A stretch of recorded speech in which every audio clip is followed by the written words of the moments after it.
The other day, I was having coffee with an old friend. You know, the kind of guy who really obsesses over authenticity? Uh-huh. We all know one of those. Totally. And he was showing off this vintage 1950s mechanical watch he'd just gotten back from the shop. And the way he held it, it was with this intense reverence. Oh, I can picture it. He was practically glowing, talking about the soul of the machine, how smartwatches are just disposable tech, no history. Right. You can't buy this kind of heritage. But that's exactly what he said. He kept insisting on that. But then, as he's listing off all the repairs he's had done over the years, things start to get a little weird. He's proudly telling me he'd replaced the mainspring, swapped out the gears, even changed the entire dial because of sun damage. Oh, a lot of new parts. A lot. And then he says he even replaced the steel case because the original was too scratched up. And it just hit me. Physically, not a single atom of the watch sitting on that table was actually from the 1950s. It's a brand new watch, just assembled very, very slowly over about 10 years.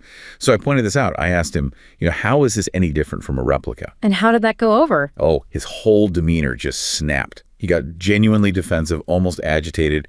He insisted, no, it's the same watch because the process was continuous. Ah, the Ship of Theseus. Exactly. But then, in the same breath, he looks over at a guy at the next table wearing this beautiful high-end reproduction, and he just sneers and calls it a soulless fake. That's fascinating, that cognitive dissonance. It was incredible to watch. He was holding two completely contradictory logical frameworks in his head at the exact same time.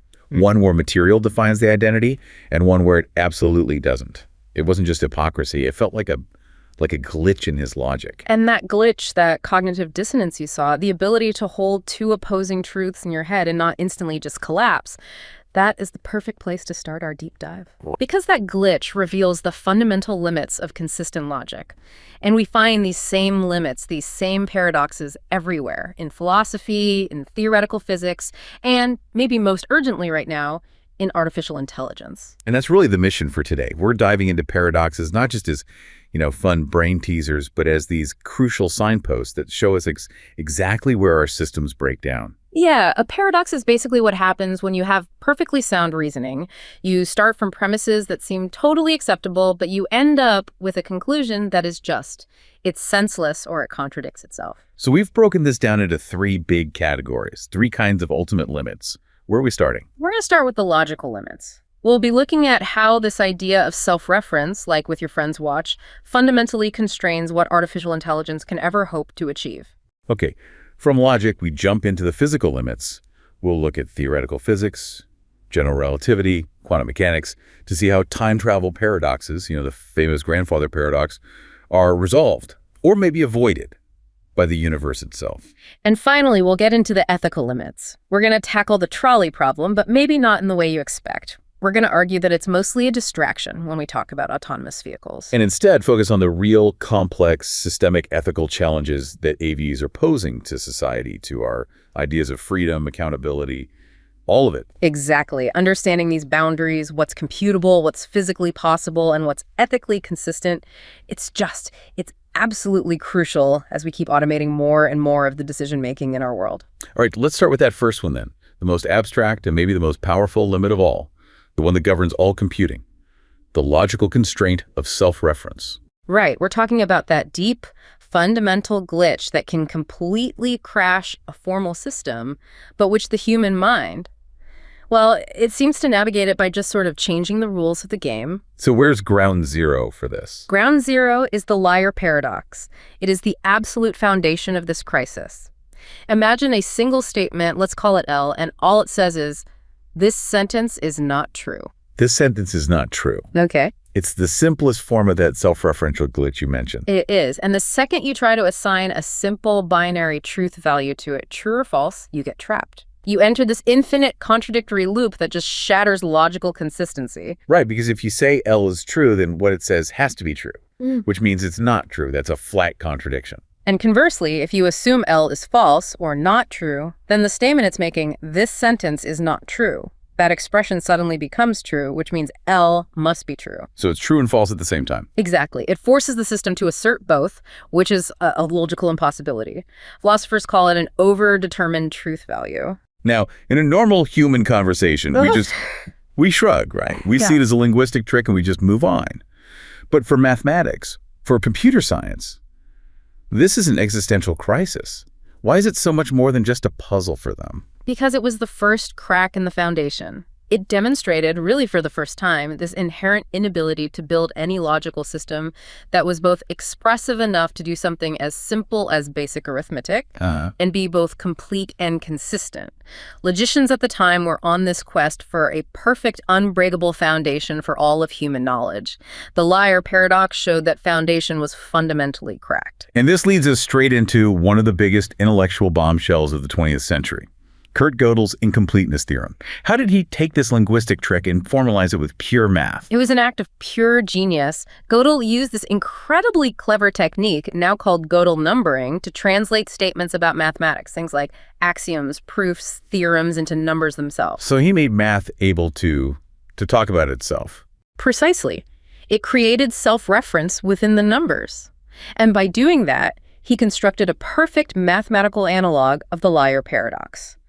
He created a theorem, we can call it G, that essentially states this claim cannot be proven using this specific formal system. Let's call it S. Okay, so let's walk through that. If that statement G could be proven within the system S, then the statement would be false, which makes the whole system inconsistent. It proves a falsehood. And if the statement G cannot be proven within S, then the statement is true, which means there's a true statement out there that the system can never, ever prove. it can't reach it. It can't. That's the profound conclusion.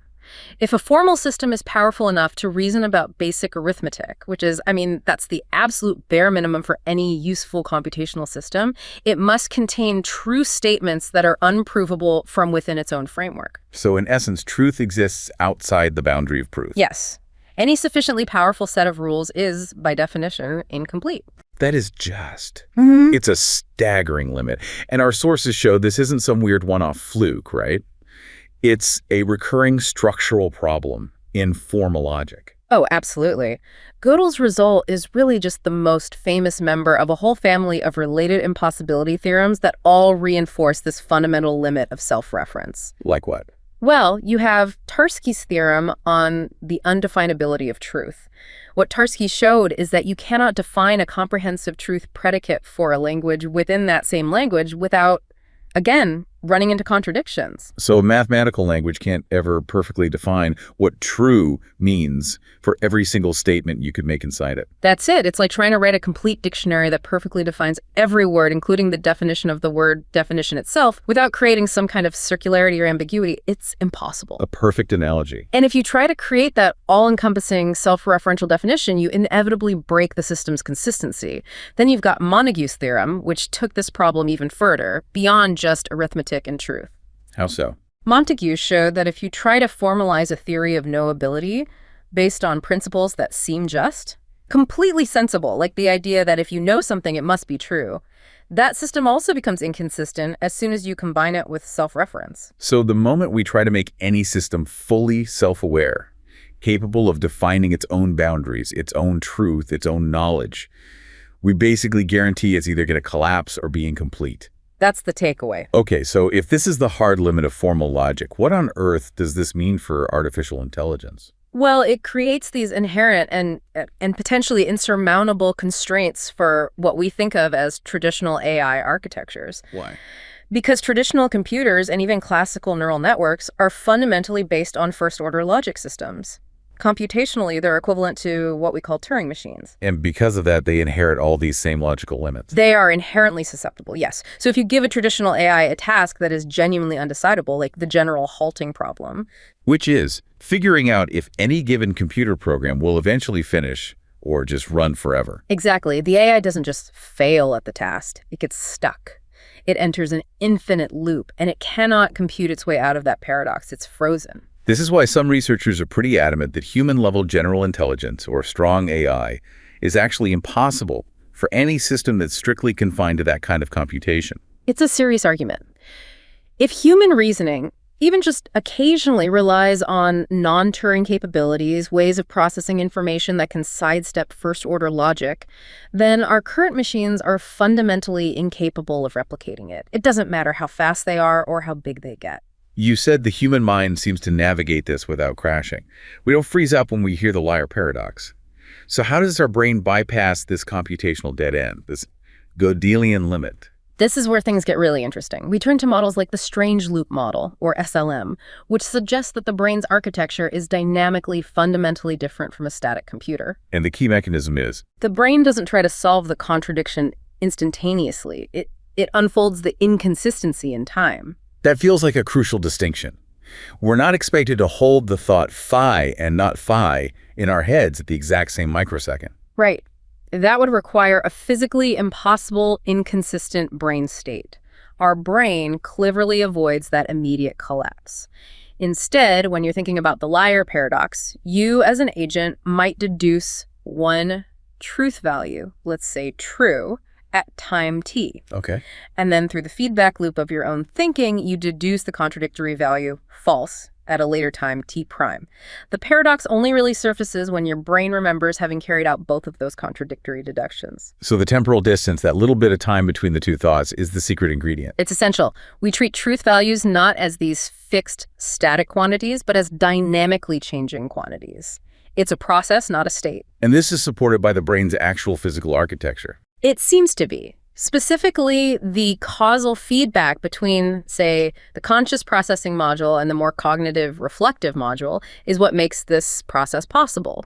The contradiction gets transformed from a pure logical inconsistency into what we could call causal incongruence. Causal incongruence. What do you mean by that? It just means a disagreement between two of your internal systems.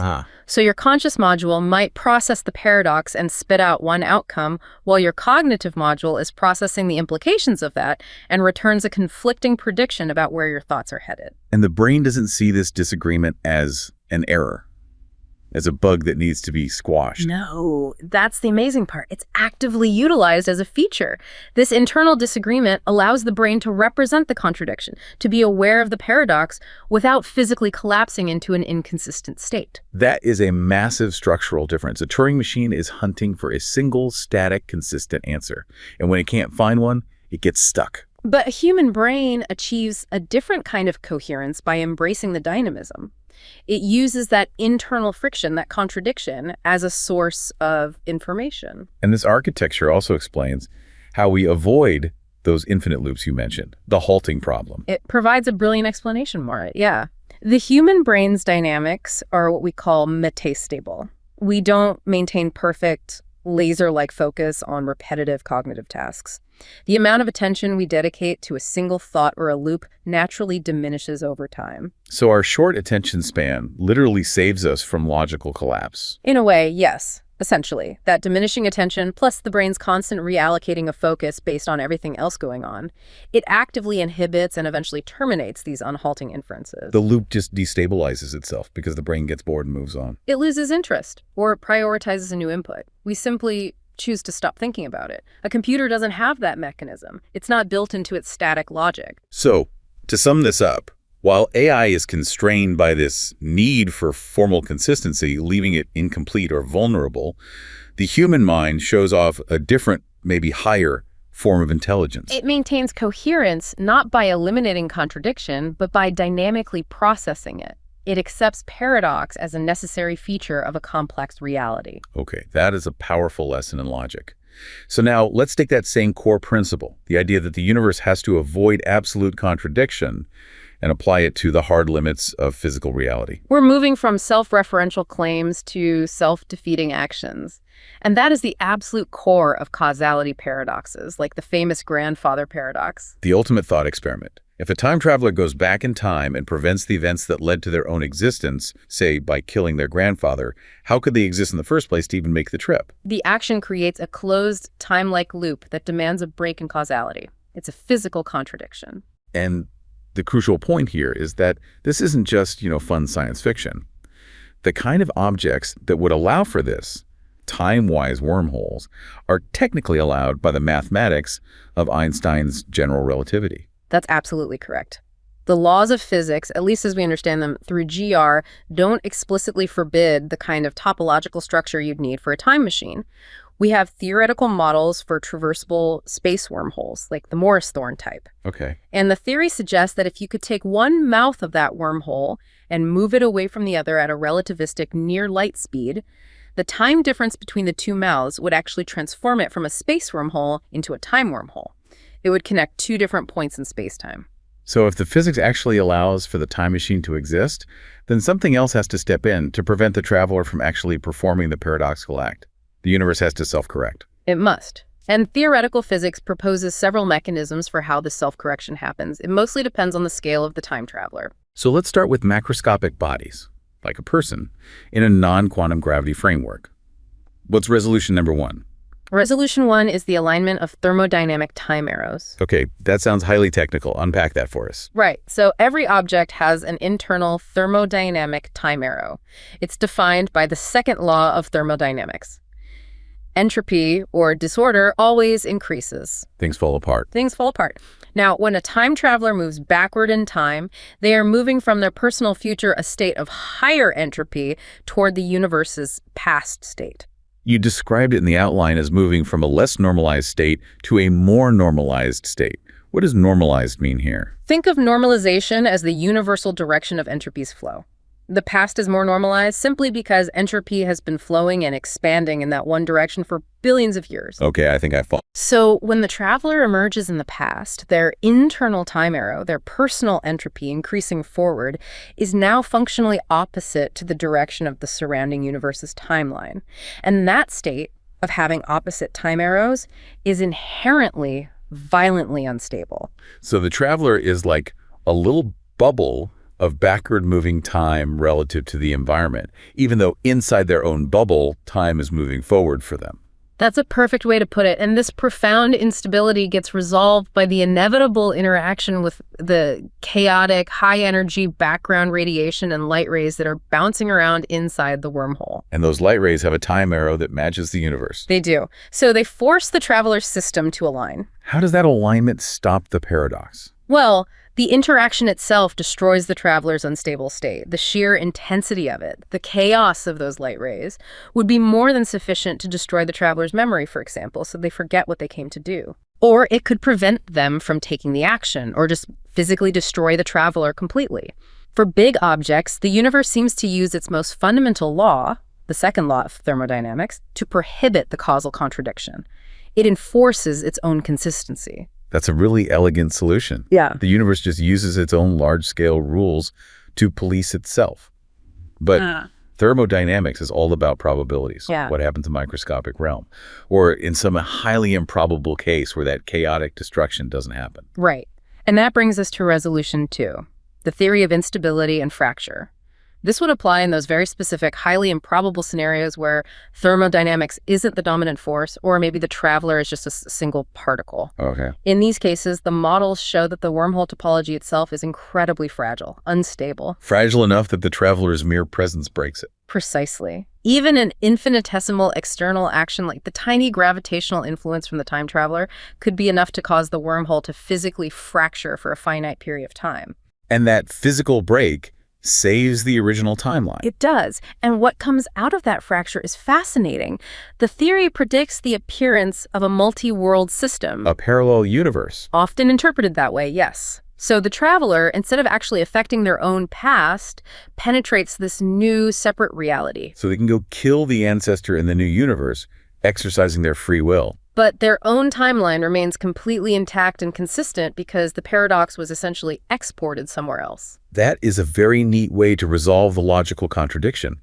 The free will to do the act is preserved, but the original causal chain is protected. The universe is maximizing stability while minimizing contradiction. This multi-world mechanism ensures that the initial conditions are satisfied by making sure the evolution of space-time avoids paradoxes. All right, so what about the most abstract realm? Resolution 3 in the quantum gravity context. In the full quantum mechanical framework, some very specialized calculations show that there's a very, very small but non-zero probability for a completely unobstructed trip, even for a macroscopic object. Wow. And in these incredibly rare quantum scale cases, the resolution is the same.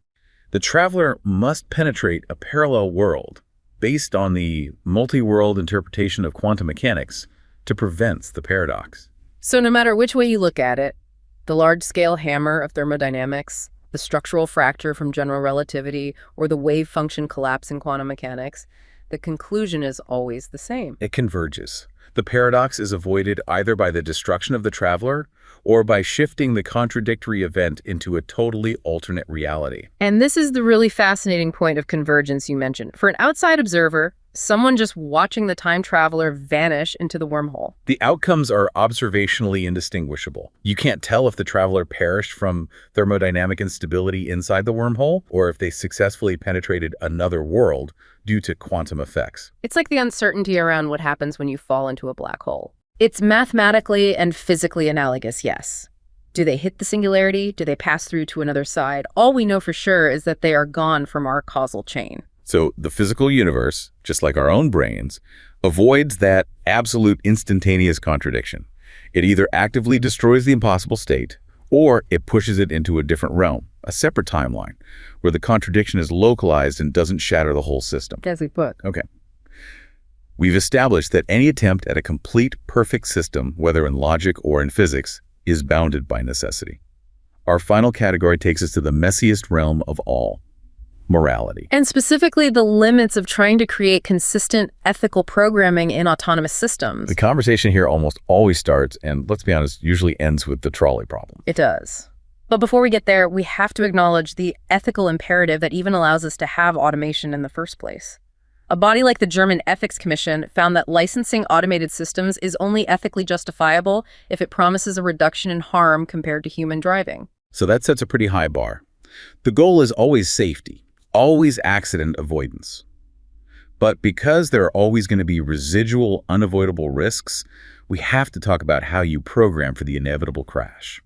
And this is exactly where the popular obsession with the classic trolley problem, flip a switch, kill one person to save five, becomes not just unproductive, but an active distraction. It's been called a death knell to any serious ethical discussion about AVs. Okay, so why is this quintessential ethical dilemma a fallacy when we talk about autonomous vehicles? It's a fallacy because the classic paradox rests on three fundamental assumptions that are just false when you apply them to an AV. What are they? First, it assumes a single, clear decision point, a linear story.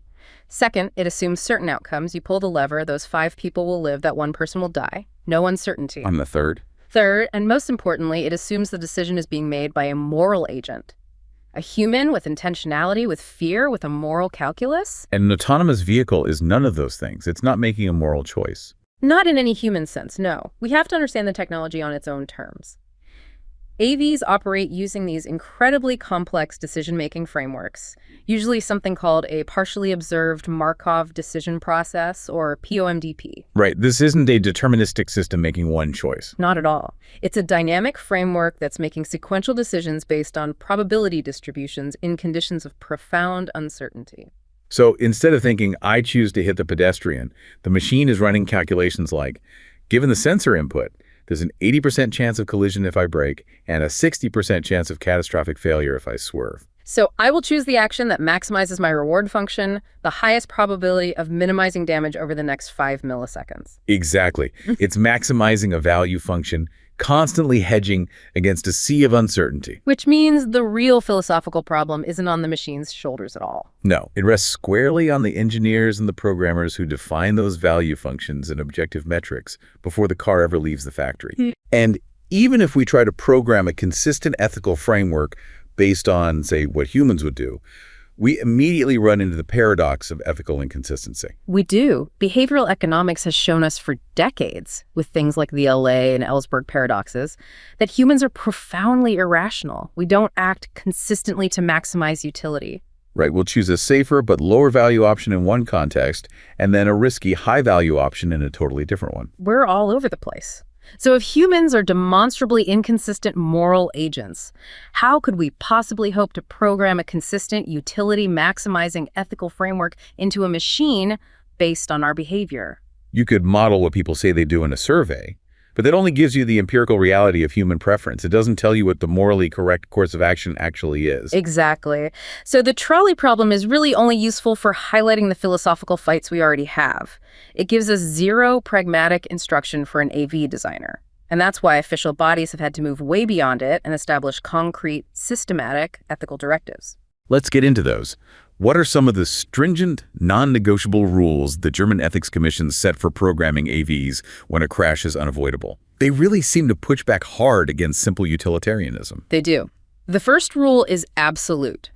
The protection of human life enjoys top priority, period.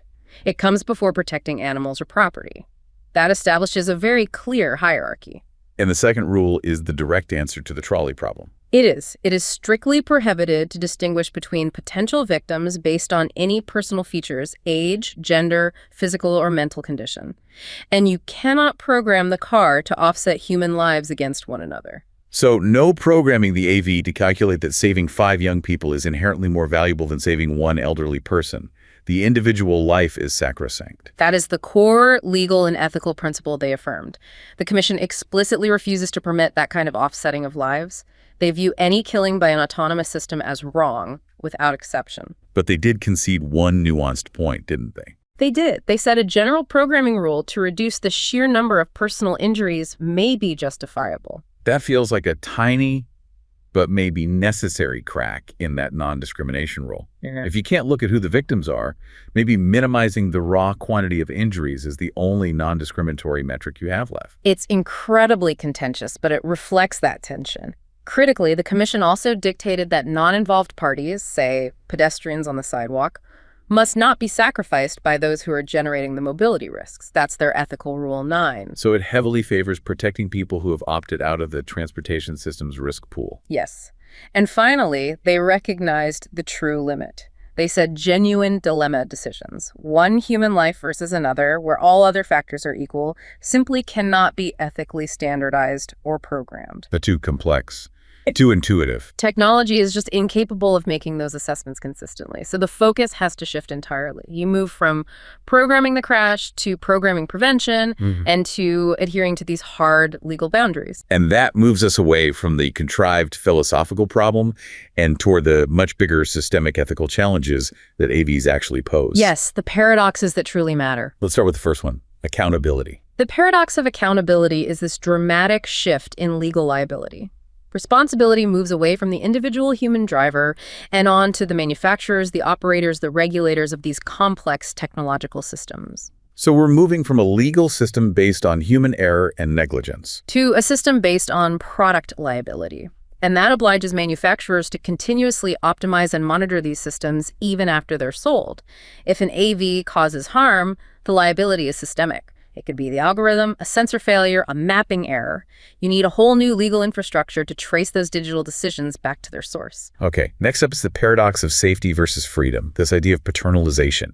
If AVs are proven to be statistically safer than humans, can the state ethically justify mandating their use? That's the question. And mandatory use is ethically questionable because it entails a submission to technological imperatives. It risks degrading the individual into just another network element. So the state has to balance personal freedom with safety. There's no rule that says safety always wins. Right. And the German Commission affirmed this.